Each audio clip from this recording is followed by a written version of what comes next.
अगर आपसे कोई कहे कि आपके पास भी बहुत सारा पैसा होगा, बहुत सारा पैसा आ जाएगा, तो आप क्या करोगे? आप सबसे पहले सपने देखना शुरू करोगे।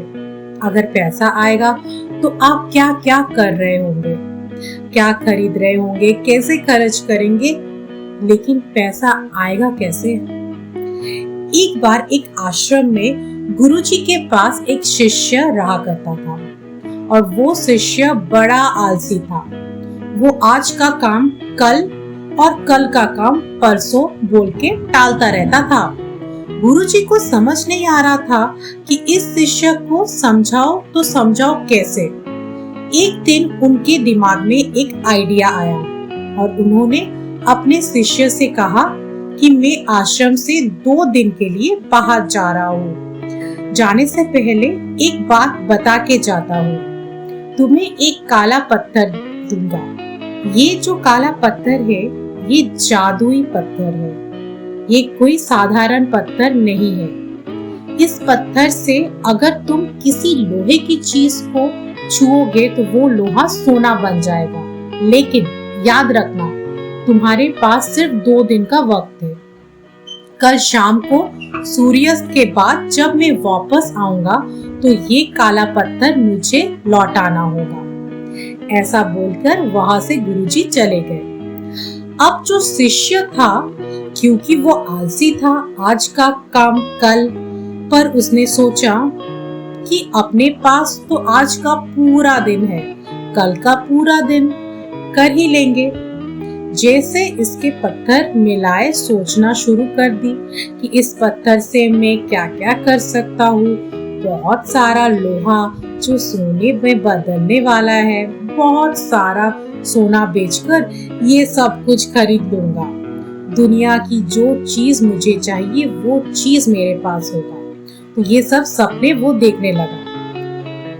तो दिन वे सूर्योदय हुआ तो उसने सोचा कि हाँ, आज का आखिरी दिन है। इसको मालूम था कि आज शाम को गुरुजी आने वाले हैं और उसके हाथ से पत्थर चला जाएगा। तो इस बंदे ने सोचा कि चलो दोपहर में जाकर के बाजार से लोहा खरीदना होगा और इस काले पत्थर से लोहे को छूऊंगा तो लोहा सोना में बदल जाएगा। फिर जो है मेरे सपने वो पूरे हो जाएंगे। दोपहर तो उसने सोचा खाना खा लेता हूँ, उसके बाद मैं चला जाऊंगा। जैसे ही उसने खाना खाया, उसको आदत था खाना करने के बाद नींद उसको चाहिए, तो वो लेट गया और नींद ऐसी आई कि फिर सूर्यास्त होने वाला था। तुरंत से वो जाग गया और भागने लगा मार्केट की तरफ। जैसे ही वो बाजार पहुंचा, उसके सामने से गुरुजी आ रहे थे। उन्होंने कहा, तुम्हारा वक्त समाप्त हो चुका है, वो काला पत्थर मुझे लौटा दो। तो जिंदगी में भी हमारे साथ यही हो रहा है। हम सपने तो बहुत बड़े बड़े देखते हैं। हर किसी के पास बहुत बड़ा सपना है, लेकिन उसको पूरा करने के लिए कोशिश नहीं करते हैं। 2 दिन कोशिश करते हैं, फिर भूल जाते हैं। 4 दिन कोशिश करते हैं, फिर भूल जाते हैं। अगर आप अपनी लाइफ में कुछ अचीव करना चाहते हो तो पैशन चाहिए, और वो पैशन, वो लगन कुछ इस कदर होना चाहिए जैसे सचिन तेंदुलकर का था। सचिन तेंदुलकर जिस दिन मैच नहीं होता था, उस दिन भी वो प्रैक्टिस करता